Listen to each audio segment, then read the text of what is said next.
주님을 만나기 위하여서 주님의 음성을 듣기 위하여서 이 기도의 자리로 나오신 성도 여러분들을 진심으로 환영하고 축복합니다. 먼저 기도함으로 나가기 원합니다.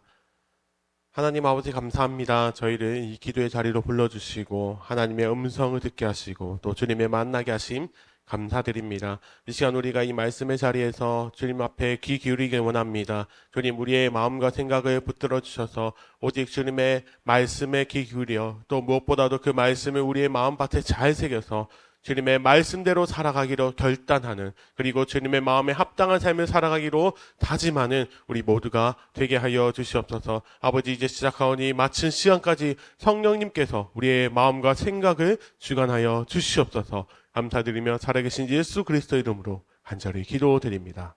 아멘. 오늘 찾으신 하나님 말씀은 예레미야 32장 말씀입니다. 예레미야 32장 26절에서 35절까지 말씀입니다. 구약성경 1104페이지에 있습니다. 32장 26절에서 35절까지 말씀 다 찾으셨으면 함께 읽도록 하겠습니다.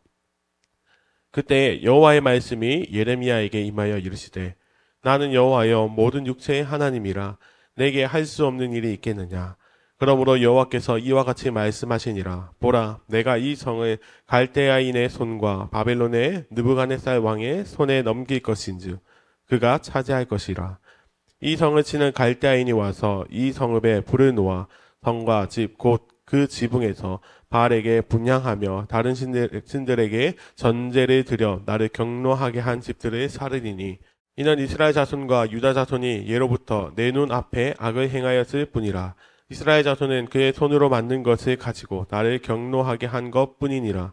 여호와의 말씀이니라. 이는 이스라엘 자손과 유다 자손이 모든 악을 행하여 내 노여움을 일으켰음이라. 그들과 그들의 왕들과 그의 고관들과 그의 제사장들과 그의 선지자들과 유다 사람들과 예루살렘 주민들이 다 그러하였느니라. 그들이 등을 내게로 돌리고 얼굴을 내게로 향하지 아니하며 내가 그들을 가르치되 끊임없이 가르쳤는데도 그들이 교훈을 듣지 아니하며 받지 아니하고 내 이름으로 일컫는 집에 자기들의 가증한 물건들을 세워서 그 집을 더럽게 하며 흰놈의 아들의 골짜기에 바알의 산당을 건축하였으며 자기들의 아들들과 딸들을 몰래 앞으로 지나가게 하였느니라.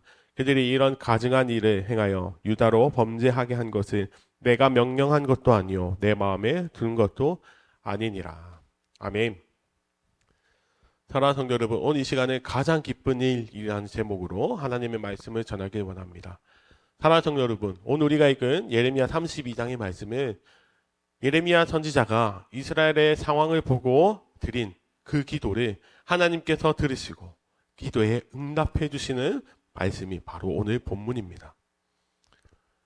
앞서 예레미야 선지자는 16절의 말씀부터 하나님께 기도를 올려드렸는데 그 기도의 내용이 무엇이었냐면 하나님을 찬양하는 기도였습니다. 예레미야 선지자가 어떻게 하나님을 찬양할 수 있습니까?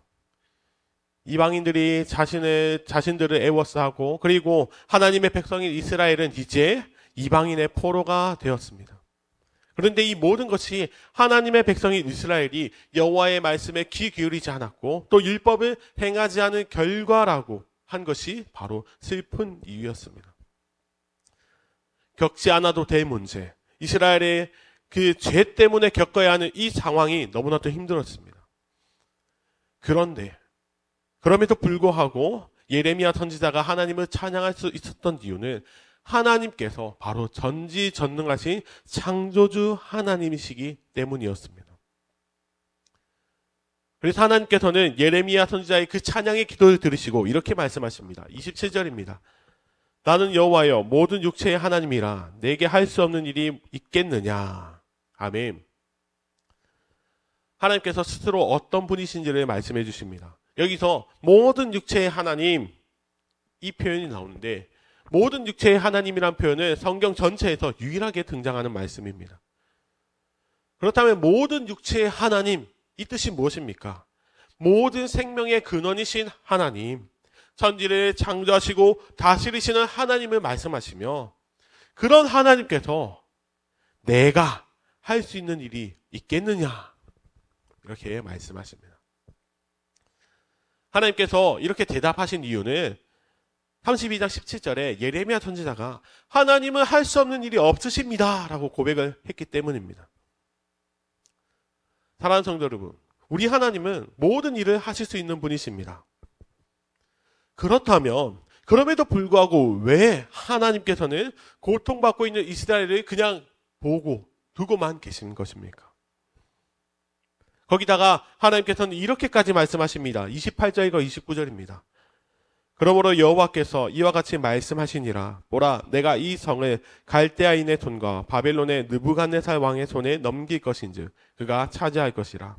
이 성을 치는 갈대아인이 와서 이 성에 불을 놓아 성과 집 곧 그 지붕에서 바알에게 분향하며 다른 신들에게 전제를 드려 나를 경노하게 한 집들을 사르리니. 여기 말씀 보시면 하나님께서 예루살렘 성을 직접 넘기셨다고 말씀하십니다.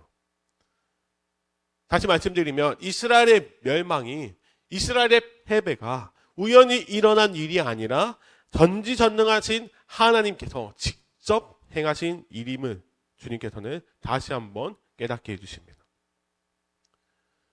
그리고 하나님께서는 이렇게 하신 이유도 설명하십니다. 30절부터 쭉 말씀하시는데 그 중에서 32절과 33절을 읽어보도록 하겠습니다. 이는 이스라엘 자손과 유다 자손이 모든 악을 행하여 내 노여움을 일으켰음이라. 그들과 그들의 왕들과 그의 고관들과 그의 제사장들과 그의 선지자들과 유다 사람들과 예루살렘 주민들이 다 그러하였느니라. 그들이 등을 내게로 돌리고 얼굴을 내게로 향하지 아니하며 내가 그들을 가르치되 끊임없이 가르쳤는데도 그들이 교훈을 듣지 아니하며 받지 아니하고. 하나님께서 그렇게 하신 모든 이유가 이스라엘 백성들에게 있었습니다. 하나님을 섬겨야 하는 이스라엘이 왕, 제사장, 선지자 그리고 모든 사람들이 빠짐없이 범죄함으로 인해 하나님의 진노를 이스라엘이 받아야만 했습니다. 그리고 그들은 하나님을 등진 채 결코 자신들의 얼굴을 하나님께로 향하지 않았습니다. 그리고 하나님의 음성을 끊임없이 들었음에도 불구하고 그 말씀을 무시하며 죄의 길로, 악을 행하는 길로 나아갔습니다. 거기다 예배의 처소를 만드는 것이 아니라 바알의 산당을 세워서 우상을 섬긴 것이 바로 이스라엘 백성들이었습니다. 사랑하는 성도 여러분, 오늘 우리가 읽은 이 말씀을 읽어보면 하나님의 백성의 입장에서 이 말씀을 읽으면 암울한 것밖에 없습니다. 예루살렘이 이방인에게 내어주고 또 그 모든 문제가 이스라엘의 그 죄 때문에 하나님께서 진노하신 내용이 기록되어 있고 또 이 말씀들을 살펴보면 그 어느 것 하나 희망적인 내용이 없습니다. 그런데 궁금한 것이 있습니다. 그렇다면 예레미야 선지자는 어떻게 하나님을 찬양할 수 있었습니까? 그 이유는 한 가지였습니다. 이 모든 일이, 이스라엘이 겪고 있는 그 모든 일이 하나님께서 말씀하신 대로 되었기 때문입니다. 이스라엘이 침략을 받고 고통을 받고 포로가 되는 이 모든 것 다 하나님께서 말씀하신 대로 행하여졌기에 그는 또 하나님께서 행하실 일에 대해서 기대하며, 그래서 예레미야는 지금 이 현재를 바라보지 않았습니다. 지금 그가 겪고 있는 현재는 암울하고 괴롭고 힘들지만 그러나 그는 하나님께서 자신을 통해 말씀하신 것처럼 이스라엘에게 전하셨던 것처럼 그 회복의 메시지를 기억하고 바라보았습니다.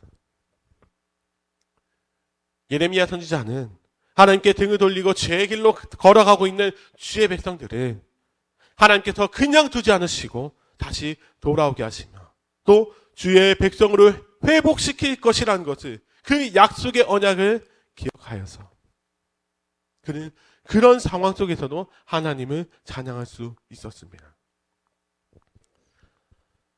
사랑하는 성도 여러분, 오늘 본문에 나오는 이스라엘 백성들의 수많은 범죄, 사실 이 범죄들은 이스라엘 백성들의 죄가 아니라 우리들의 죄입니다. 하나님께 등을 돌리고 우리가 원하는 것만 바라보며 하나님께서 허락하신 그것들로 하나님을 찬양하는 것이 아니라 오히려 범죄하는 데 쓰였고 그리고 우리는 하나님을 예배하는 것이 아니라 하나님이 아닌 내가 사랑하는 수많은 것들을 우상으로 섬기며 사랑했던 우리. 오늘 본문의 말씀은 죄인이었던 우리들의 범죄를 낱낱이 기록하고 있는 말씀입니다. 사랑하는 성도 여러분, 죄인이었던 우리, 죽을 수밖에 없었던 우리임에도 불구하고 우리는 예레미야 선지자가 그렇게 했던 것처럼 하나님을 기뻐 찬양할 수 있는 이유가 있습니다. 그 이유가 무엇입니까? 그 이유는 모든 것을 하실 수 있는 하나님께서 우리를 위해 회복을 약속하셨고 또 그 약속을 행하셨기에 우리는 주님을 찬양할 수 있습니다. 우리를 향한 하나님의 사랑은 태초부터 계획되었고 그 사랑으로 인해 하나님께서는 수많은 말씀으로 약속하신 예수 그리스도를 이 땅에 보내주셨습니다. 그리고 우리는 예수 그리스도의 행하심으로 말미암아 구원의 길을 얻게 되었습니다. 우리는 이미 그 약속을 체험한 자들입니다. 사랑하는 성도 여러분, 우리는 기억해야 합니다. 예레미야 선지자는 아직 경험하지 못한 것을, 그 회복을 기대하며 찬양했지만 우리는 예수 그리스도를 통해 이미 그 회복을 경험한 자들이기에 우리의 찬양은 달라야 합니다. 하나님을 향한 우리의 찬양은 우리를 위해 구원을 행하신 주님께 기쁨과 감사를 올려드리는, 또 그리고 그 구원을 직접 누리며 주 안에서 기뻐하는 영광의 찬양이 되어야 합니다. 그리고 그 기쁨과 감사를 우리는 우리의 삶 속에서 누리며 살아가는 것, 그리고 그 삶 속에서 영광의 찬양을 올려드리며 살아가는 것, 그것이 바로 그리스도인이 살아가는 삶의 모습입니다. 사랑하는 성도 여러분, 오늘 우리가 이 말씀을 가지고 살아가길 원합니다. 우리는 구원의 감격을 누리는 자들입니다. 우리가 이 땅을 살아가는 동안 죄인인 내가 구원받은 것, 이것보다 더 기쁜 일이 어디 있겠습니까? 우리가 살아가는 모든 삶의 자리에서 오직 구원을 행하신 주님만을 기뻐하며 그 기쁨으로 주께 영광 올리며 살아가는 우리 모두가 되시기를, 그런 그리스도인의 삶을 살아가는 우리 모두가 되시기를 예수님의 이름으로 간절히 축원합니다. 아멘. 이 시간 말씀을 기억하시면서 함께 통성으로 기도하며 나가기 원합니다. 하나님, 우리는 그 구원의 감격을 찬양하며 나가는 주의 백성들 되게 하여 주시옵소서. 예레미야 선지자는 아직 경험하지 못하였지만 그럼에도 찬양하였는데 우리는 이미 경험한 자들로서 그 구원의 감격을 우리의 삶 속에서 누리며 우리가 인생을 살아가는 동안 주님만을 기뻐하며 살아가는 우리들 다 되게 하여 주시옵소서. 그리고 우리가 가지고 있는 많은 기도의 제목을 가지고 함께 통성으로 기도하며 나가겠습니다. 기도하겠습니다.